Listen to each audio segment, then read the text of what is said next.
The Game of Life and How to Play It by Florence Scovel Shinn. Chapter 5, The Law of Karma and the Law of Forgiveness. Man receives only that which he gives. The game of life is a game of boomerangs. Man's thoughts, deeds, and words return to him sooner or later with astounding accuracy. This is the law of karma, which is Sanskrit for comeback. Whatsoever a man soweth, that shall he also reap. For example, a friend told me this story of herself, illustrating the law. She said, I make all my karma on my aunt. Whatever I say to her, someone says to me. I am often irritable at home when one day said to my aunt, who was talking to me during dinner, No more talk, I wish to eat in peace. The following day I was lunching with a woman with whom I wished to make a great impression. I was talking animatedly when she said, No more talk, I wish to eat in peace. My friend is high in consciousness, so her karma returns much more quickly than to one on the mental plane. The more man knows, the more he is responsible for, and a person with a knowledge of spiritual law, which he does not practice, suffers greatly in consequence. The fear of the Lord, law, is the beginning of wisdom. If we read the word Lord, law, it will make many passages in the Bible much clearer. Vengeance is mine, I will repay, saith the Lord, law. It is the law which takes vengeance, not God. God sees man perfect, created in his own image, imagination, and given power and dominion. This is the perfect idea of man, registered in divine mind, awaiting man's recognition. For man can only be what he sees himself to be, and only attain what he sees himself attaining. Nothing ever happens without an onlooker, is an ancient saying. Man first sees his failure or success, his joy or sorrow, before it swings into visibility from the scenes set in his own imagination. We have observed this in the mother picturing disease for her child, or a woman seeing success for her husband. Jesus Christ said, And ye shall know the truth, and the truth shall make you free. So we see freedom from all unhappy conditions comes through knowledge, a knowledge of spiritual law. Obedience precedes authority, and the law obeys man when he obeys the law. The law of electricity must be obeyed before it becomes man's servant. When handled ignorantly, it becomes man's deadly foe. So with the laws of mind. For example, a woman with a strong personal will wished she owned a house which belonged to an acquaintance, and she often made mental pictures of herself living in the house. In the course of time, the man died, and she moved into the house. Several years afterwards, coming into the knowledge of spiritual law, she said to me, Do you think I had anything to do with that man's death? I replied, Yes, your desire was so strong, everything made way for it. But you paid your karmic debt. Your husband, whom you loved devotedly, died soon after, and the house was a white elephant on your hands for many years.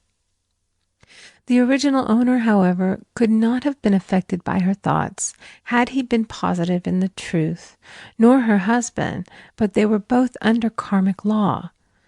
The woman should have said, feeling the great desire for the house, Infinite intelligence, give me the right house, equally as charming as this, the house which is mine by divine right. The divine selection would have given perfect satisfaction and brought good to all.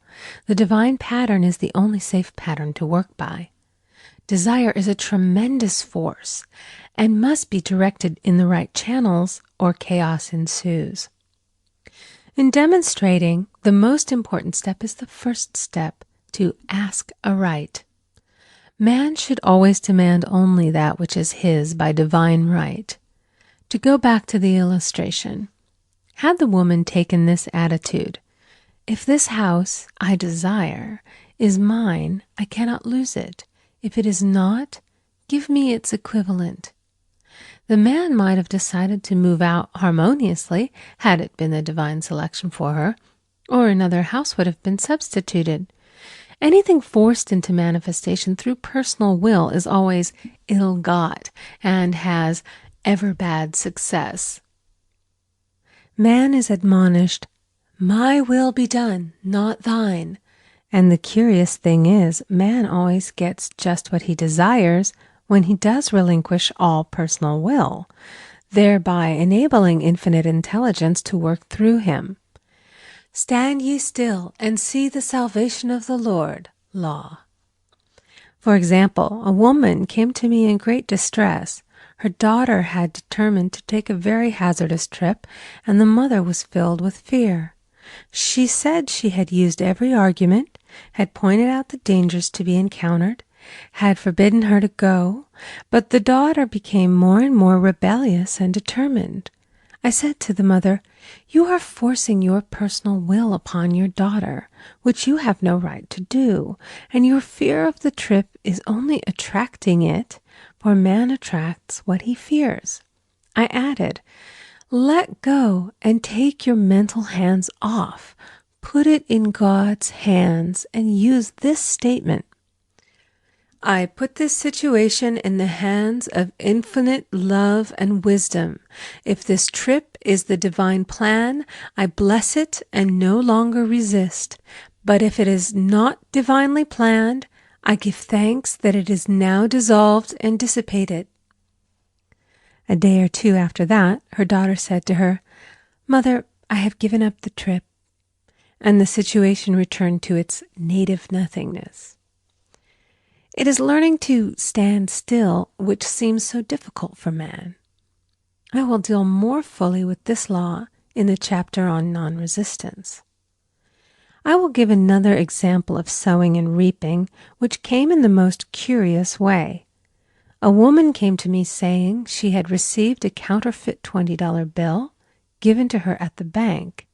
She was much disturbed, for, she said, "The people at the bank will never acknowledge their mistake." I replied, "Let us analyze the situation and find out why you attracted it." She thought a few moments and exclaimed, "I know it. I sent a friend a lot of stage money just for a joke." So the law had sent her some stage money, for it doesn't know anything about jokes. I said, "Now we will call on the law of forgiveness and neutralize the situation." Christianity is founded upon the law of forgiveness. Christ has redeemed us from the curse of the karmic law, and the Christ within each man is his redeemer and salvation from all inharmonious conditions. So I said, "Infinite Spirit, we call on the law of forgiveness and give thanks that she is under grace and not under law, and cannot lose this $20, which is hers by divine right." "Now," I said, "go back to the bank and tell them, fearlessly, that it was given you there by mistake." She obeyed, and to her surprise, they apologized and gave her another bill, treating her most courteously. So knowledge of the law gives man power to rub out his mistakes. Man cannot force the external to be what he is not. If he desires riches, he must be rich first in consciousness. For example, a woman came to me asking treatment for prosperity.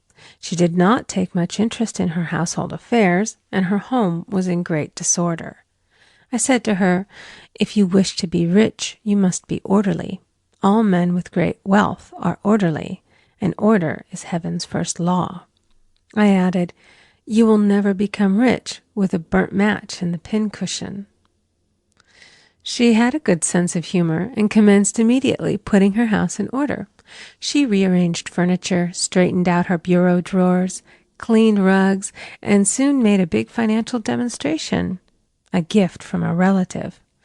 The woman herself became made over and keeps herself keyed up financially by being ever watchful of the external and expecting prosperity, knowing God is her supply. Many people are in ignorance of the fact that gifts and things are investments, and that hoarding and saving invariably lead to loss. There is that scattereth, and yet increaseth. There is that withholdeth more than is meet, but it tendeth to poverty. For example, I knew a man who wanted to buy a fur-lined overcoat. He and his wife went to various shops, but there was none he wanted. He said they were all too cheap-looking. At last he was shown one the salesman said was valued at $1,000, but which the manager would sell him for $500, as it was late in the season. His financial possessions amounted to about $700. The reasoning mind would have said, "You can't afford to spend nearly all you have on a coat." But he was very intuitive and never reasoned. He turned to his wife and said, "If I get this coat, I'll make a ton of money." So his wife consented, weakly.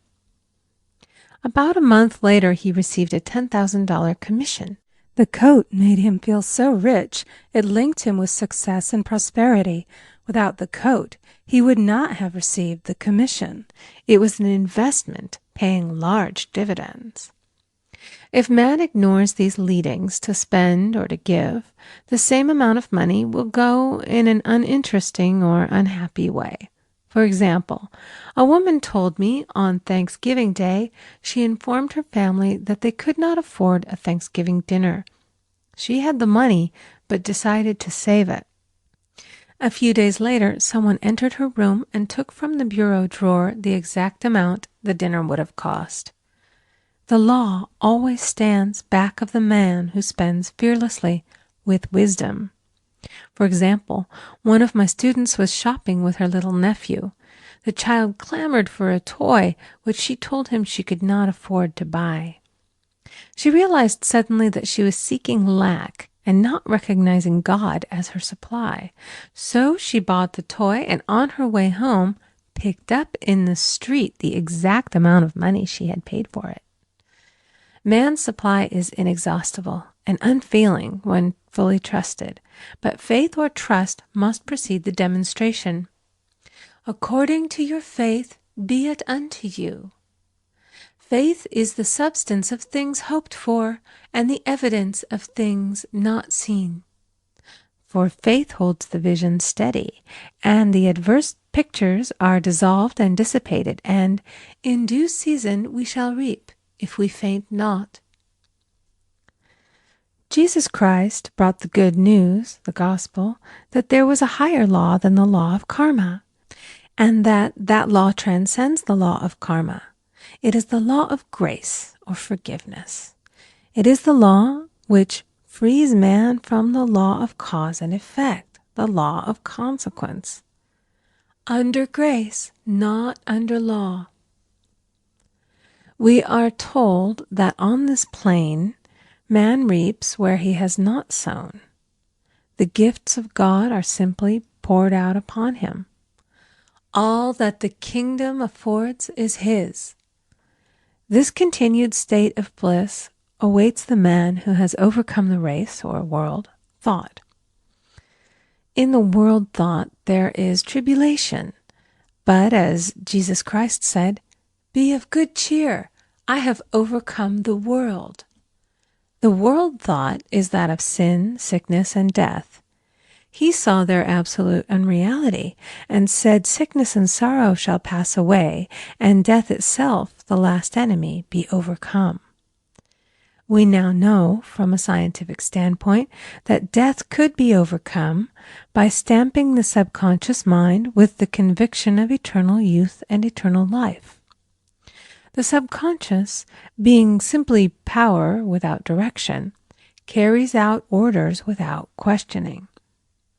Working under the direction of the superconscious, the Christ or God within man, the resurrection of the body would be accomplished. Man would no longer throw off his body in death. It would be transformed into the body electric, sung by Walt Whitman, for Christianity is founded upon the forgiveness of sins and an empty tomb.